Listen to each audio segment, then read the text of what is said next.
Hello everyone, Shri IAS academy में आपका स्वागत है। जैसा कि आप जानते हैं कि श्री आईएएस एकेडमी ने आंसर राइटिंग सीरीज की शुरुआत की है, जिसके अंतर्गत ऑलरेडी हमारे 362 पार्ट आ चुके हैं। ये हमारा पार्ट 363 है। अपने इस पार्ट में हम देखेंगे कि आपके द्वारा हमारे टेलीग्राम चैनल पर किस प्रकार का प्रश्न लिखकर भेजा गया, उसे आपने किस तरीके से लिखा और वास्तव में आपको उसमें किन किन बिंदुओं को ऐड करने की आवश्यकता है। तो चलिए शुरू करते हैं। जैसा कि आप देख रहे हैं, ये प्रश्न आपके द्वारा हमारे टेलीग्राम चैनल पर भेजा गया है। तो सबसे पहले हम आपके इस प्रश्न को पढ़ेंगे, आपके उत्तर को देखेंगे और देखेंगे कि इसे आपने कैसे लिखा है और इसमें किन किन बिंदुओं को ऐड करने की आवश्यकता है। काफ़ी अच्छा आपका प्रश्न है। आपका प्रश्न है, भारत की चाबी को मद्रास में खोजने की डुप्ले ने एक मौलिक भारी भूल की। क्लाइव ने प्रयास किया और उसे बंगाल में पाया। आपने लिखा है, डुप्ले की दृष्टि से मद्रास महत्वपूर्ण, उसने वहाँ कूटनीति का प्रयोग कर सत्ता स्थापना करने का प्रयास किया। स्थापन लिखा है आपका, ठीक है, करने का प्रयास किया जिसमें वह असफल रहा। वहीं क्लाइव ने बंगाल में कूटनीति का प्रयोग करके सत्ता स्थापन क्यों लिख रहे हो? आपने पिछले पार्ट में भी स्थापन ही लिखा था, स्थापना ऐसे लिखना है, ठीक है। कूटनीति का प्रयोग करके सत्ता स्थापना करने में सफल रहा। फ्रांस के पास संसाधन की कमी थी और वह संसाधन उसे मद्रास में नहीं मिल सके, जबकि क्लाइव ने बंगाल में संसाधनों का प्रयोग कर अपनी क्षमता में वृद्धि की। वृद्धि ऐसे आपको लिखना होता है, ठीक है, वृद्धि की। क्लाइव की बंगाल विजय संपूर्ण भारत की विजय नहीं थी। बंगाल विजय ने तो उसे भारत में विजय में मदद की, इसलिए बंगाल विजय को भारत की चाबी कहा गया। अरे, मद्रास विजय के लिए डुप्ले को कई भारतीय शासकों की शक्तियों का सामना ऐसे लिखना है, सामना करना पड़ा, जबकि ऐसे नहीं, जबकि ऐसे लिखना है। जबकि बंगाल में कमजोर शासन क्लाइव की नीतियों के कारण कम विरोध का सामना करना पड़ा। अन्य भी कई कारण थे जिससे क्लाइव बंगाल में सफल हुआ, जबकि डुप्ले मद्रास में असफल रहा। अंग्रेजी कंपनी की स्वतंत्रता और फ्रांसीसी कंपनी की फ्रांस सरकार पर निर्भरता, धन संसाधन और सुविधाओं में असमानता। अंग्रेजी नौसैनिक अधिक शक्तिशाली थी। फ्रांसीसी कर्मचारियों ऐसे लिखा रहता है में भ्रष्टाचार, लोभित्व ऐसे नहीं लिखा रहता है, लोभित्व ऐसे लिखा रहता है, लोभित्व वर्ड ही नहीं आएगा यहाँ पे। भारतीय क्षेत्रीय विविधता, डुप्ले ने अपनी महत्वाकांक्षा को मद्रास विजय में देखा, जबकि क्लाइव ने उसे बंगाल में देखा और दोनों ने इसे पाने के लिए कूटनीतियों का प्रयोग किया। देखिए, ऐसे इस प्रश्न का उत्तर नहीं देना है जैसे आपने सामान्य तौर पर दे दिया। इस प्रश्न का उत्तर ऐसे नहीं लिखना है। इस प्रयोग में क्लाइव सफल रहा, जबकि आर्थिक और अन्य कारणों के चलते डुप्ले प्रयोग में असफल रहा। अगर डुप्ले का प्रयोग सफल होता तो शायद भारत की चाबी बंगाल में ना होकर मद्रास में होती। देखिए, आपने यहाँ पे क्या किया ना, आपने समर्थन कर दिया स्टेटमेंट का। मतलब आप ये कहना चाह रहे हो कि वास्तव में भारत की चाबी तो ठीक हुई, ठीक है, चाहे बंगाल हो या मद्रास हो, और जबकि आपको इसी चीज़ को तो गलत प्रूफ करना है कि वास्तव में भारत की चाबी चाहे बंगाल हो या मद्रास हो, जीत लेने से प्राप्त नहीं हो जाती। भारत की चाबी जो है वर्ड है, ये साम्राज्यवादी विचारधारा का एक प्रेरक तत्व है, इसलिए इस वर्ड पर आपको ध्यान देना है, ठीक है। जैसे मान लीजिए ये आपसे क्वेश्चन इसने दिया है सिंपल सा, तो आपको इसमें क्या करना है, आपको प्रश्न को देखना है। प्रश्न कह रहा, भारत की चाबी को मद्रास में खोजने की डुप्ले ने एक मौलिक भारी भूल की। क्लाइव ने प्रयास किया, उसे बंगाल ने पाया। यानी कि जिस हिस्टोरियन ने इसको लिखा है वो क्लाइव को महान बताना चाह रहा है। वो कह रहा है कि क्लाइव महान है और जो डुप्ले है वो बेवकूफ़ था। यानी कि डुप्ले को पता ही नहीं था कि उसको वो काम कहाँ करना चाहिए, बंगाल में, ना कि मद्रास में, ये कहना चाह रहा।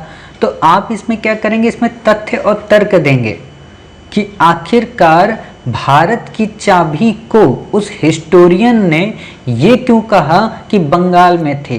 तो आप बता देंगे कि बंगाल रेवेन्यू की दृष्टि से इम्पोर्टेंट था, बंगाल ट्रेड की दृष्टि से इम्पोर्टेंट था, बंगाल में उतनी राजनीतिक प्रतिस्पर्धा नहीं थी जितनी मद्रास में थी, बंगाल में षड्यंत्र काफ़ी अच्छे से रचा जा सका, वहाँ पे नवाब के ही सहयोगियों ने काफ़ी साथ दिया कंपनी का। ये चीज़ें आप बता सकते हैं। और साथ ही कंपनी पहले से ही बंगाल में अपनी प्रभुता इस्टेब्लिश करने में लगी हुई थी। ये बात अलग है कि औरंगजेब के शासनकाल तक, मुर्शीद कुली खां के शासनकाल तक, अली वर्दी खां के शासनकाल तक कंपनी ने पूरी तरीके से अपनी इस्टेब्लिशमेंट को श्योर नहीं कर पाई। कंपनी को मौका तब मिला जब अली वर्दी खां की मृत्यु हो गई और जब उसमें उत्तराधिकार के संघर्ष की शुरुआत हुई। ऐसे आप बताएंगे और जो ही आप बता देंगे फिर आप बताएंगे नीचे कि स्मरणीय हो कि भारत की चाबी को बंगाल के रूप में कहना अतिशयोक्ति होगी। क्यों? क्योंकि अभी भी मद्रास जैसी बड़ी रियासत शेष थी, अभी भी अभी भी मैसूर जैसी बड़ी रियासत शेष थी, अभी भी मराठों से विजय पाना शेष था, अभी भी सिंध को जीतना शेष था। अर्थात अभी भी कंपनी को भारत में कई क्षेत्रों की विजय करना शेष था और अगर कंपनी बंगाल में पराजित हो जाती तो वो वास्तव में भारत की चाबी ना होकर ब्रिटिश सरकार की अंतिम कील साबित होती। ऐसा आप बता सकते हैं। देखो, जब भी आपको इन टॉपिक्स को लिखना होता है ना, तो इम्पॉर्टेंट हो जाता है कि इस टॉपिक की गहनता, इस टॉपिक के पीछे का मर्म, और आप में से जिन बच्चों ने हमारी मॉडर्न इंडिया की क्लासेस की हैं तो उनको न केवल ये क्वेश्चन काफ़ी अच्छे से आता होगा बल्कि उनको इससे रिलेटेड एक एक पुर्जे पता होंगे कि क्लाइव के बारे में ऐसा क्यों कहा जा रहा। और फिर मैंने वहाँ पे ये भी बताया है आपको अपनी क्लास में, वीडियो की क्लास में आपने देखा होगा हिस्ट्री ऑप्शन की, यूट्यूब पर फ्री हैं सारी क्लासेस। तो वहाँ पे मैंने ये भी बताया कि क्लाइव यहाँ पे सर्वे सर्वा नहीं था, क्लाइव तो केवल एक कठपुतली था, क्लाइव तो केवल एक प्रायोजक था। इसके पीछे का जो मेन कैरेक्टर रोल प्ले कर रही थी वो तो ब्रिटिश सरकार थी। क्यों? क्योंकि क्लाइव तो मद्रास में बंदी बना लिया गया था और जब कर्नाटक का वॉर चल रहा था तो क्लाइव को वहां से बुलाकर भेजा गया था बंगाल, न कि क्लाइव अपने मन से गया था। सिंपल सी बात है कि क्लाइव ने भारत की चाबी को बंगाल में नहीं खोजा था। भारत की चाबी की अगर हम बात भी करें तो इसे ब्रिटेन की सरकार ने खोज लिया था। अतः ये कहना कि क्लाइव का इसमें योगदान था, ये अतिशयोक्ति है। हाँ, ये बात अलग है कि क्लाइव ने कंपनी के द्वारा दिए गए निर्देशों को सही से क्रियान्वित किया। मतलब बड़ा इंटरेस्टिंग ये सब्जेक्ट होता है। इस सब्जेक्ट में बताने वाले व्यक्ति और पढ़ाने वाले व्यक्तियों में यही दिक्कत आ जाती है कि वो क्या कर देते हैं कि इस प्रश्न को उतने अच्छे से डिस्क्राइब नहीं कर पाते। मैंने कई सारे बच्चों के आंसर फ्रेम देखे, कई सारे इंस्टीट्यूट के आंसर फ्रेम जब मैं एक बार रीड कर रहा था तो उन्होंने सिंपल सा बता दिया कि क्लाइव था, उसने भारत की चाबी को कैसे खोजा, डुप्ले था, उसने कैसे मद्रास में खोज लिया, निष्कर्षतः कहा जा सकता है कि क्लाइव ये था। ये थोड़ा ना क्वेश्चन है आपका, ये तो एक स्टेटमेंट है। इस स्टेटमेंट के पीछे तर्क हैं, उस तर्क को देखिए, 5 से 6 लाइन में इस स्टेटमेंट को एक्सप्लेन करिए, उस तर्क का खंडन करिए, तर्क का खंडन के बाद भारत की चाबी का खंडन कीजिए और फिर वे फॉरवर्ड निष्कर्ष दीजिए। और वे फॉरवर्ड जो आपका होगा वहां पे क्लाइव का रोल ना होकर ब्रिटिश सरकार का रोल होगा, और ब्रिटिश सरकार के रोल में भी ये होगा कि वास्तव में भारत की चाबी नहीं थी, वो एक प्रयोग था।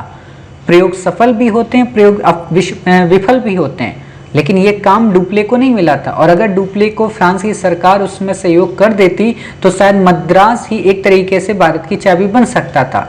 लेकिन स्मरणीय हो कि भारत की चाबी का मतलब मद्रास या बंगाल विजय नहीं थी।